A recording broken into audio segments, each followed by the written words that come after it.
কি করি, ওযু করি, তাহলে আমি বিসমিল্লাহ বলতে পারবো না, কারণ আল্লাহর নাম নেওয়া বাথরুমে নিষেধ, টয়লেটে নিষেধ। আবার বিসমিল্লাহ না বললে আমার ওযুটাও পূর্ণাঙ্গ হচ্ছে না, তাহলে আমি করবোটা কি? বলেন সমাধানের পথ কি? কি করব? কি নিষেধাজ্ঞা অমান্য করে বিসমিল্লাহ বলবো, নাকি আপনার বিসমিল্লাহ ছেড়ে দেব? তাতে তো ওযু আবার পূর্ণাঙ্গ হবে না, দুইটাই সমস্যা না? এই জন্য উত্তম এবং সবচেয়ে ভালো হলো ওযুটা বাহিরে করার চেষ্টা করবেন।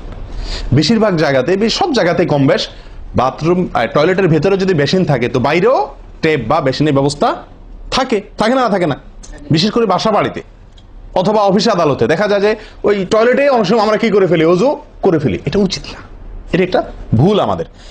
ওযু আমরা করব বাহিরে। কেন? কারণ টয়লেটে ওযু করতে গেলে আল্লাহর নাম নিতে হচ্ছে, আর আল্লাহর নাম নেওয়া নিষেধ সেখানে। আমি সেখানে আল্লাহর নাম নিতেও পারছি না, নাও নিতে পারছি না।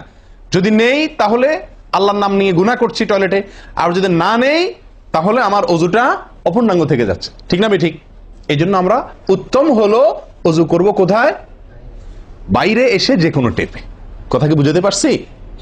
বাইরে এসে একান্ত যদি কখনো আপনি বাধ্য হয়ে যান, বাইরে ভিড় নাই, ব্যবস্থা, সেটা ভিন্ন কথা। আর বাসা বাড়িতে যদি এরকম কোনো বাসা বাড়িতে যে বাইরে কোনো সিস্টেম নাই, আপনার নিজের বাসা না, আপনি ঠিক করতে পারতেছেন না,